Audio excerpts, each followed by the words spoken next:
সন্দেশখালী শাহজাহানকে ধরতে পুলিশ 55টা দিন কাটিয়ে দিয়েছিল। প্রশ্ন উঠেছিল তাহলে সোনারপুরের যে শাহজাহান সেই জামাল সর্দার তাকে ধরতে কতদিন? তাকে ধরেছে পুলিশ। বারবার জায়গা বদল, মাস্কে মুখ ঢেকেও শেষ রক্ষা হয়নি। বাসন্তী হাইওয়ে থেকে সোনারপুর আসার রাস্তায় পুলিশের জালে ধরা পড়ল জামাল। পুলিশ সূত্রে খবর 16 জুলাই গ্রেপ্তারের আশঙ্কায় দুপুরেই বাড়ি ছাড়ে এই জামাল। জঙ্গলের মধ্যে রাত কাটায় জামাল।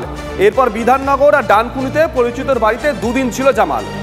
আত্মসমর্পণের কথা ভেবেও সোনারপুরে ফিরছিল জামাল, কিন্তু আইনজীবীর পরামর্শ মতো পরিবর্তন করে ফের এলাকা ছাড়ে বলেই পুলিশ সূত্রে খবর। নতুন সিম কার্ড নেয়, স্ত্রী ও সন্তানকে সেফ জোনে রাখার ব্যবস্থা করে। শাশুড়িকে ফোন করে নিজের বিপদ বাড়ায় জামাল। তাহলে শাশুড়িকেই ফোন করাই কি বিপদ ডেকে আনলো? জামালকে ধরতে সাহায্য করলো পুলিশকে? জানবো। সত্যজিৎ এই মুহূর্তে আমাদের সঙ্গে রয়েছেন, আমাদের প্রতিনিধি সত্যজিৎ।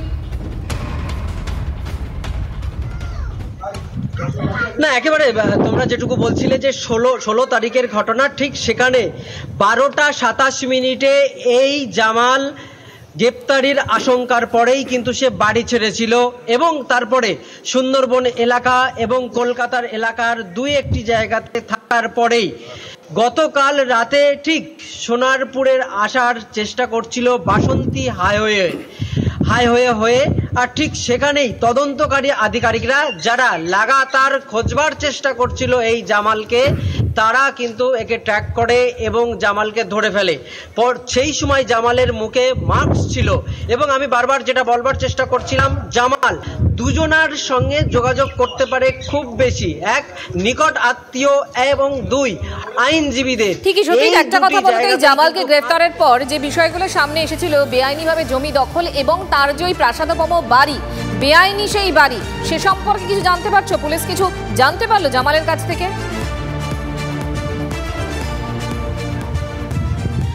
জামালকে জিজ্ঞাসাবাদ করা হচ্ছে, আমরা পুলিশের সঙ্গে কথা বলেছি। পুলিশ এই বিষয়ে এখনো পর্যন্ত কিছু বলছেন না। তাদের কথা তদন্ত চলছে, জিজ্ঞাসাবাদ চলছে, জিজ্ঞাসাবাদের পরেই পরবর্তীতে জানা যাবে যে জামালের এই যে প্রাসাদসম বাড়ি কিভাবে হয়েছিল বা তার রোজগারের মূল উৎস কোথায়, সেটা কিন্তু পরবর্তীতেই জানা যাবে।